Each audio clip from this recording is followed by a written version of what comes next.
सोलापूर जिल्ह्यातील मळेगाव गावानं दुष्काळ मुक्तीकडे वाटचाल सुरू केली आहे। कमी पाऊस आणि कायमचा दुष्काळाचा सामना करणाऱ्या मळेगावातील गावकऱ्यांनी आदर्शवत कामाला सुरुवात केली आहे। शिवारातील दुष्काळ कायमचाच घालवण्यासाठी लोकसहभागातून तब्बल 7 किलोमीटर लांबीचा ओढा गावकऱ्यांनी तयार केलाय। जलयुक्त शिवार कार्यक्रमामध्ये गावकऱ्यांनी मोठ्या प्रमाणावर कामे केल्यामुळे कमी पाऊस झालेला असतानाही उत्साहाचं वातावरण आहे। आज आपण मळेगावची जलगाथा पाहण्यासाठी सोलापूर जिल्ह्यातल्या बार्शी तालुक्यात जाऊयात।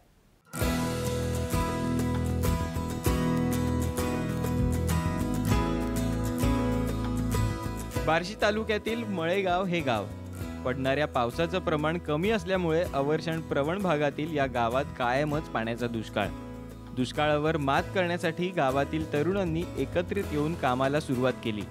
गावातील सर्वांनी एकत्रितपणे काम केल्यास कोणतीही गोष्ट अशक्य नाही। तरुणांची कष्ट करण्याची तयारी आणि गावातील ज्येष्ठांचा त्यांना मिळणारा पाठिंबा यातून गावाचा सर्वांगीण विकास साधता येऊ शकतो हे मळेगावातील गावकऱ्यांनी दाखवून दिले। गावकऱ्यांनी जलयुक्त शिवार अभियानामध्ये सहभाग घेतला। गावातील फक्त 1 मीटर असलेला ओढा आता विस्तीर्ण झालाय। ज्यावेळेस या ओढ्याचं काम हाती घेतलं त्यावेळेस या ओढ्याची रुंदी नकाशातच 1 मीटरची होती आणि अस्तित्वात पण तो ओढा 1 मीटरचा होता।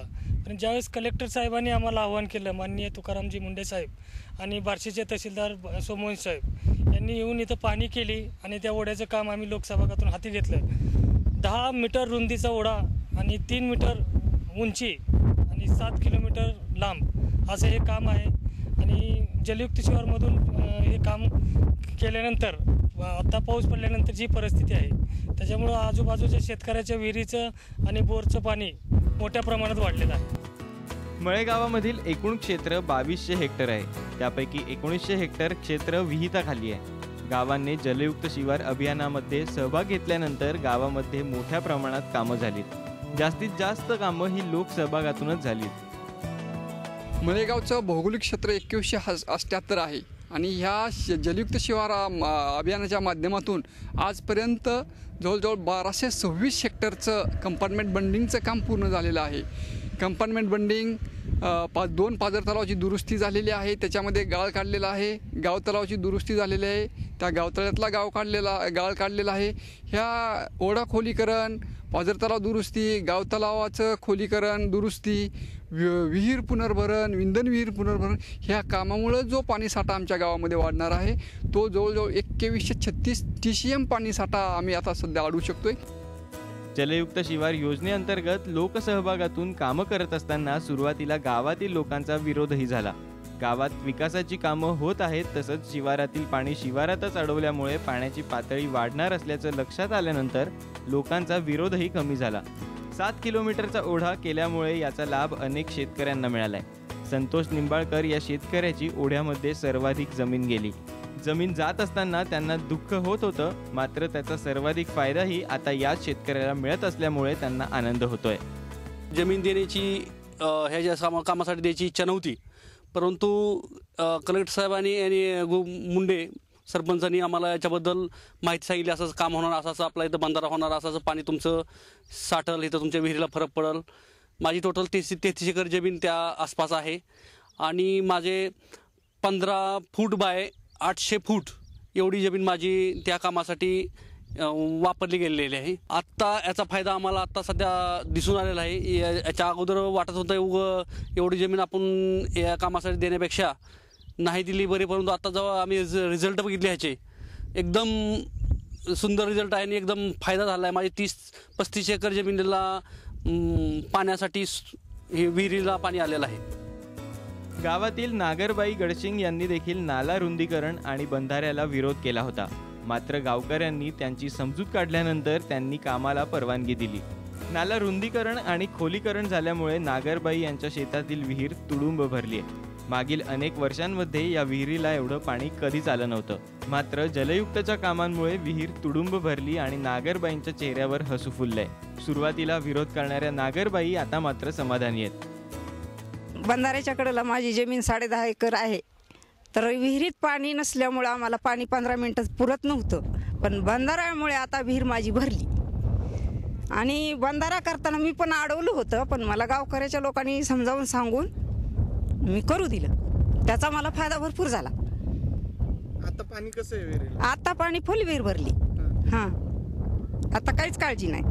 7 किलोमीटरचा ओढा आणि त्या ओढ्यावर वेगवेगळ्या प्रकारचे बंधारे, त्याच्यामुळं काल परवा पडलेल्या पावसामुळं ओढ्यामध्ये सगळीकडं पाणीच पाणी अशी अवस्था निर्माण झालेली आहे. त्याचप्रमाणे या योजनेमध्येच गावामध्ये शेतकऱ्यांच्या शेताला वेगवेगळ्या पद्धतीनं ताली वगैरे टाकलेले आहेत. त्यातही पाणी भरपूर मुरलेलं असल्यामुळं आज बोरवेल म्हणा किंवा विहिरीला भयानक पाणी आलेलं आहे. शिवारातील 84 विहिरींचं पुनर्भरण करण्यात आलंय. तसंच 1800 हेक्टर क्षेत्रावर कंपार्टमेंट बडिंगची कामं करण्यात आली आहेत. आतापर्यंत गावामध्ये 160 मिमी पाऊस पडलाय. गावात झालेल्या कामांमुळे शिवारात पडलेलं पाणी जमिनीत मुरलंय आणि 160 मिमी पावसामध्येच गावातील विहिरी तुडुंब भरून वाहू लागल्या आहेत. काम करत असताना माता टू पायता याप्रमाणे कामाला सुरुवात केली. माथ्यामध्ये सुरुवातीला पहिल्यांदा एरिया ट्रीटमेंटमध्ये कंपार्टमेंटची कामं केली.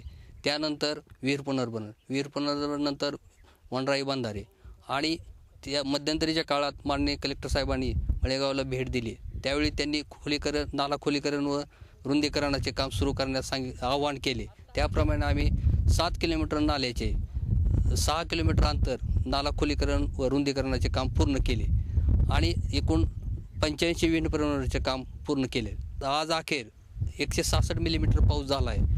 परंतु आज विहीर पुनर्भरण कंपार्टमेंटच्या कामामुळे सर्व विहिरी जवळजवळ 3 ते 4 मीटर पाण्याची पातळी वाढून तुडुंब भरलेले आहेत. त्यामुळे लोकांना संरक्षित पाण्याची सोय झाली व पीक येण्याची खात्री झाली. मळेगावात आतापर्यंत 2100 TMC पाणीसाठा झालाय.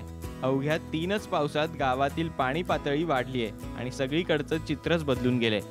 जलयुक्त शिवार कार्यक्रमामध्ये मळेगावने आदर्श असं काम केलेलं आहे. गावकऱ्यांनी व्यक्त केलेली इच्छा आणि त्यांनी प्रत्यक्ष घेतलेल्या पुढाकारामुळे प्रशासनानेही त्यांना खूप मोठं सहकार्य केलंय. कंपार्टमेंट बडिंगच्या बाबतीत मुख्यत्वे सांगायचं झालं तर इन्सिटू वॉटर कन्झर्वेशन आपण ज्याला म्हणतो, म्हणजे मूलस्थानी जलसंधारण, ते या कामातून मोठ्या प्रमाणात होत आहे.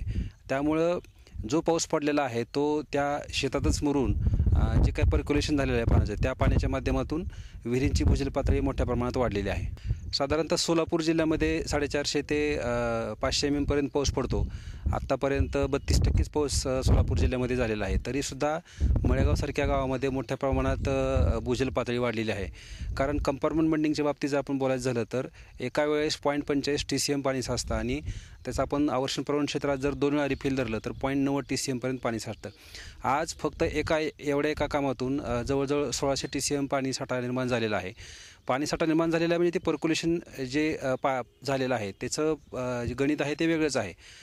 त्यामुळं जे काही पाणी पडलेलं आहे पावसाचं शिवारामध्ये ते त्याच ठिकाणी मुरवले गेल्यामुळं पाण्याची पातळी मोठ्या प्रमाणात वाढलेली आहे. पुन्हा विहीर पुनर्भरणाच्या माध्यमातून सुद्धा ज्या काही विहिरीच्या कॅपिलरी आहेत त्याच्यातून जे एक्स्ट्रा शेतामध्ये झालेलं पाणी आहे ते विहिरीत साठवलं जातं आहे. कारण पाऊस पडणे, त्याच्यानंतर त्या पाण्याचं पर्क्युलेशन होणे आणि नंतर विहिरीचे झरे चालू होणे, याला साधारणतः पाऊस पडल्यानंतर 15 ते 20 दिवसाचा कालावधी जात होता. परंतु आज स्थिती बघितली तर पाऊस पडल्यानंतर दुसऱ्या किंवा तिसऱ्या दिवशी त्या विहिरीची पाण्याची पातळी वाढलेली आहे. गावात कंपार्टमेंट बडिंग, विहीर पुनर्भरण, नाला रुंदीकरण तसंच बंधाऱ्यांची कामं हाती घेतल्यामुळे शिवारात पडलेलं पाणी शिवारातच मुरलंय. गावातील तरुणांनी घेतलेल्या पुढाकारामुळे मळेगाव हे आता दुष्काळ मुक्तीकडे वाटचाल करतंय. मळेगावातील लोकांनी केलेलं काम हे फक्त सोलापूर जिल्ह्यालाच नव्हे तर संपूर्ण राज्याला एक आदर्श उदाहरण आहे. अवघ्या 160 मिमी पावसातच सध्या गावातील चित्र बदलून गेलंय. संतोष पवार, साम TV, सोलापूर.